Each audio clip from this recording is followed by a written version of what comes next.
Баяғыда тауық пен тышқан өте жақсы араласатын жақын достар болған екен. Бір күні екеуі қыдырып келе жатып, алдынан алтындай жарқыраған бидайдың дәндерін тауып алады. Тауық: бұдан енді күлше жасайық. Бірақ тышқан: сен ең бірінші маған осы бидайды үгітіп бер деп айтады.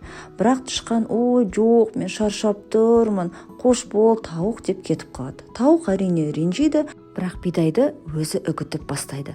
Үгітіп бастағаны соншалық одан ұнды шыққанды көре бастайды. Өте қатты қуанады, өзі қалағандай ұнды шығарып алады. Енді күлше пісірсем болады деп мәз-мейрам болып қуанып, тағы да тышқанды іздей бастайды. Тышқаннан тағы да көмек сұрап: енді сен маған қамыр илеуге көмектес деп көмегін сұрайды. Бірақ тышқан тағы да бір сылтау табады. Жоқ, мен шаршап тұрмын, өзің істей берші деп айтады. Тауық жарайды деп жақсылап тұрып қамырды өзі илей бастайды. Тышқан тек шетінен ғана қарап отырады. Дайын болған қамырды тауық алып пешке салады. Әрине көңілі тышқан үшін оның түсіп тұрады. Бірақ нәтижесінде өте дәмді, иісі керемет бүкіл үйді алатын күлшесі піседі.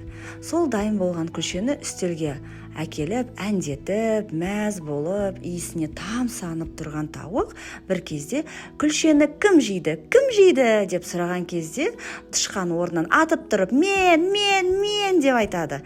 Әрине тауық шетінен былай қарап тұрады оған, бірақ бір уақытта жалқауларға ештеңкеде жоқ деп қатты ашуланып тышқанды қуа бастайды.